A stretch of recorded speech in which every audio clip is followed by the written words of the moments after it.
Magandang araw, CCF family. Welcome to Sunday Fast Track, where you ask real-life questions and we give you biblical truths.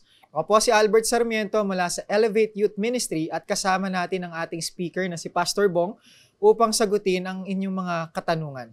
Magandang araw po, Pastor Bong. Magandang araw, Albert. Maraming salamat po sa inyong mensahe para sa bago nating series patungkol sa Book of Colossians. Para po sa ating unang katanungan, paano namin maisa sa katuparan at mababalanse ang aming mga responsibilidad sa mundo kung ang aming perspective ay nasa heavenly citizenship na? For example po, sa trabaho o sa pag-aaral, kailangan pa ba naming galingan o ibigay yung best namin kung alam naman naming papunta din naman kami sa langit? Ayan, ako napakagandang tanong yan, Albert.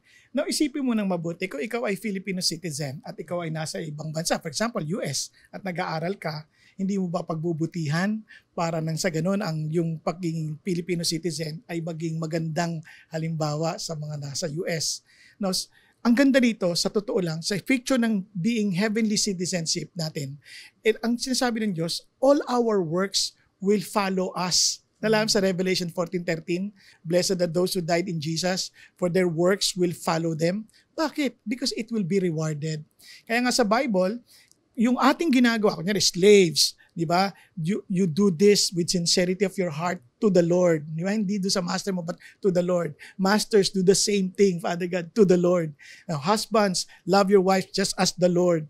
Wives, submit to the Lord. Di ba? Lahat yun to the Lord. Kaya lahat ng responsibilidad natin sa lupa, pinagmamabuti natin para sa Panginoon Diyos. And God will surely reward us as He promised. Praise God po. For our second question po, paano ako tunay na magpapasalamat sa Diyos at magpupuri sa Kanya kung hindi ko gusto naman yung mga bagay na pinapayagan niyang mangyari sa aking buhay? Ayan, alam mo, sa Panginoon Diyos, ang Kanyang primary na gustong makita is for us to be holy more than to be happy. Now, itong amazing. The more you become holy, the more you will become happy. Kaya nga, ang unang naintindihan mo, ngayon hindi mo pa maintindihan. Parang hindi mo type yung pinapayagan niyang mangyari. But eventually, you will see, ang galing pala ng choice ng Diyos. Ang galing pala ng plano ng Diyos. For example, si Joseph, gusto niya kayang naibenta siya?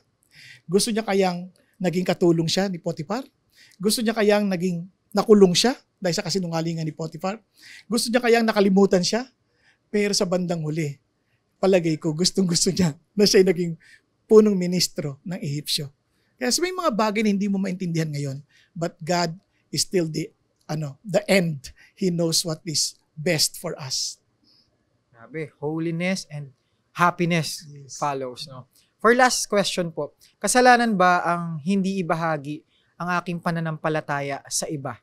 Ayan. Sabi sa Leviticus 5, naalala ko lang, if you are called to witness, to the witness stand, no? to speak about something sa isang crime, o kaya naman to spare the person from being punished dahil ikaw nakakalam ng katotohanan, at hindi ka tumayo, that's sin before the Lord.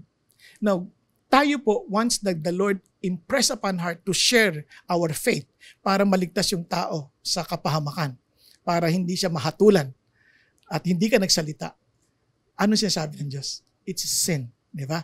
Kaya bukod pa nun, inutos ng Diyos, tayo ay maging witnesses. Kaya ang pagbabahagi ng pananampalataya natin, hindi lang sa pagsasalita, maging sa ating buhay. Kaya kung hindi tayo sumusunod sa paraan ng Diyos, obviously, kasalanan yon.